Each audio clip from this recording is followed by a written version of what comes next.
Fala também sobre Memphis Depay. O holandês ainda não estreou de verdade para valer com a camisa do Corinthians. Vou te apresentar todos os números. Já o Corinthians conseguiu pagar a primeira salgada parcela dessa temporada relacionada ao financiamento de seu estádio. E fala também sobre uma grata surpresa no Corinthians. Reforço meio inesperado tem dado conta do recado. Últimas de mercado, bastidores, finanças e muito mais. Fala aí pessoal, sou Jorge Nicola, bem-vindos a mais um vídeo do canal. Sempre bom ter vocês por aqui, sem perder tempo, pedir para deixar like, se inscrever no canal e ativar as notificações. Para te falar sobre o Corinthians, que pagou a primeira salgada parcela de 4, que ele terá de bancar em 2026 por conta do financiamento da Neoquímica Arena. O Corinthians acertou nos últimos dias cerca de 28 milhões de reais de repasse para a Caixa. Serão 115 milhões de reais nas 4 parcelas. As próximas em junho, setembro e dezembro. Imagine se você, presidente de um clube de futebol e com a necessidade de bancar quase 30 milhões de reais a cada 3 meses. Essa é a difícil missão do Corinthians por conta do financiamento do seu estádio, construído lá atrás, em 2014, mas com uma dívida ainda de 660 milhões de reais. O Corinthians tenta apressar a Caixa para responder àquela proposta de perdão da dívida em troca do repasse dos naming rights por 10 a 15 anos. Caixa ainda não deu o assunto como descartado, mas as tratativas não parecem estar perto de um acerto. Hora de te falar quem é a grata surpresa no Corinthians: Zaccaria Labiad, o meio atacante marroquino que chegou sob enorme desconfiança, porque só foi contratado por indicação de Memphis Depay, deixou excelente impressão nos companheiros, nos membros da comissão técnica e também na diretoria do Corinthians desde que desembarcou no Parque São Jorge. Labiad, inclusive, está relacionado para a partida contra o Curitiba nessa quarta-feira, quando deve ganhar seus primeiros minutos em campo. Jogador grande, experiente, com mais de 30 anos de idade, passagem por times importantes do futebol holandês. Do fato de estar em declínio na carreira e ser bem pouco conhecido do pessoal do scout e também da comissão técnica fez com que o Labiad fosse encarado de forma meio estranha no começo. Mas o cara parece ser super gente boa, tem sido inclusive chamado por todos os demais companheiros de Zaca, tem tentado improvisar no português, super carismático e dentro de campo tem deixado ótima impressão. Um jogador que atua pelo lado esquerdo, muitas vezes como ponta, às vezes como meia. A tendência é que o Labiad, ou o Zaccaria, como queiram, passe a ser mais importante e tenha muitos minutos no decorrer da temporada. Jogador contratado sem custos e com salário de 400 mil reais por mês. Pergunta importante: quando o Memphis Depay estreará com a camisa do Corinthians em 2026? Aí você que é torcedor alvinegro deve estar se perguntando: mas Nicola, o Memphis já tem 10 jogos no ano. Pois é, mas ele não marcou gol em nenhum dos 10 jogos e deu uma mísera assistência. Nível de atuação do Memphis Depay extremamente baixo. Mais uma vez foi assim na derrota por 2 a 0 do Corinthians para o Curitiba na noite dessa quarta-feira na Neoquímica Arena.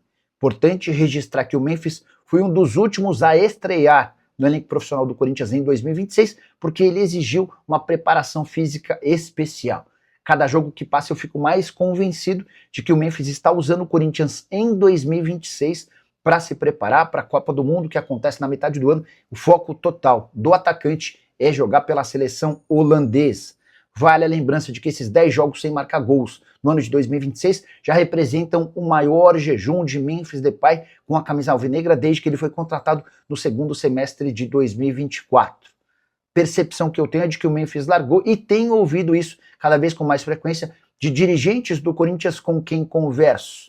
E essa situação só reforça a iminente ideia de que ele não terá seu contrato renovado, até porque custa 6 milhões de reais por mês. Não nos esqueçamos que hoje a dívida do Timão para com o Memphis, por conta de direitos de imagem, luvas e também bonificações, essa dívida já ultrapassa os 40 milhões de reais. Para completar, registrar que o Corinthians perdeu pela primeira vez para o Curitiba na Neoquímica Arena nessa quarta-feira. Não perdia para o Curitiba desde 2011, em São Paulo não era derrotado desde 2003.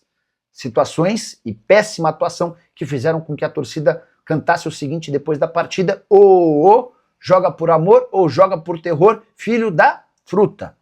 Teve outra frase: bando de C3 pontinhos, tem que ser homem para jogar no Coringão. A última delas: honra a camisa, de vagabundo o Corinthians não precisa. Hora de falar sobre o Corinthians com mais um capítulo triste na história alvinegra na noite dessa segunda-feira, em reunião do Conselho Deliberativo, que se reuniu para debater a reforma no Estatuto, confusão total. E os membros do CD nem puderam fazer a votação. A treta se deu por conta de uma discussão pesada entre o presidente do clube, o Osmar Stabile, e o presidente do Conselho Deliberativo, Romeu Tuma Júnior. O Stabile chegou a pedir a palavra e disse que se sentiu ameaçado e coagido pelo Tuma com uma tentativa de interferir na gestão. O Stabile se referia a um episódio recente no Parque São Jorge. Na última sexta-feira, o Stabile estava jantando com alguns amigos quando o Tuma chegou e disse: ou você faz o que eu quero ou eu vou te foder. Palavras fortes do presidente do Conselho Deliberativo. O Stabile também reclamou durante o seu discurso que o Tuma cobra atualizações frequentes das coisas que ele está fazendo. E o presidente do Corinthians entende que não precisa dar nenhuma satisfação ao presidente do Conselho Deliberativo. A verdade é que o Tuma, na condição de presidente do Conselho Deliberativo, quer mandar no clube. E o Stabile decidiu romper com essa relação. Já o Tuma reclama que essa frase dita pelo Stabile tem a ver com o fato de o atual presidente ter contratado Aldair Borges, segurança citado em depoimentos na Polícia Civil por permitir a invasão de torcedores no Parque São Jorge em 2025. O Tuma alega que tem cobrado explicações do presidente para a contratação desse segurança. Enfim, diante desse cenário, dessa briga toda, uma confusão generalizada, integrantes do Conselho Deliberativo ameaçando sair na porrada, e aí veio a decisão mais triste da noite. O Tuma, se usando do artigo 45 do Estatuto do Corinthians, passou a votação a respeito da reforma do Estatuto direto para os associados. Os membros do Conselho Deliberativo não tiveram a oportunidade de votar. Verdadeiro caos e mais uma noite triste na história do Esporte Clube Corinthians Paulista. E o Corinthians começa a pagar agora, no mês de março, uma dívida de 190 milhões de reais, que faz parte do regime centralizado de execuções. A Justiça de São Paulo deu parecer favorável ao Ministério Público em relação ao plano adotado pelo clube. E esses pagamentos começam a ser feitos agora no mês de março. Queria te explicar o organograma e o funcionamento desses pagamentos. 1%, no primeiro ano, 4% das receitas serão destinadas ao pagamento das dívidas. No segundo ano, 5% das receitas. A partir do terceiro ano, 6% das receitas. E é legal contar que, com base na atual arrecadação, dá para dizer que o Corinthians fatura cerca de 57 milhões de reais mensais.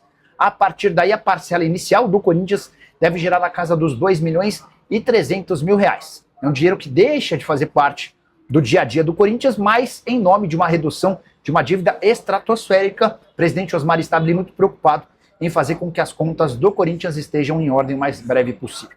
Só para completar sobre o Timão, Caixa Econômica Federal ainda não dá por encerradas as tratativas e negociações pelos name rights do estádio do Corinthians, mas ela pediu mais tempo para que dê uma resposta à proposta do Corinthians. Vale a lembrança de que o Timão tenta quitar o financiamento do estádio com a Caixa. Hoje a dívida é de cerca de quase 700 milhões de reais, em troca de 10 a 15 anos dos name rights para o banco estatal. Fala, minha família, beleza? Mais um giro de notícias importantes do Coringão para você acompanhar tudo que está sendo falado, especulado e informado aí do Corinthians nesta quinta-feira agitadíssima, valeu? Fala, galera, então é isso. A gente encerra nossa edição desse vídeo por aqui com um grande abraço no seu coraçãozinho. Um grande abraço para você e até o próximo vídeo. Oh, yeah.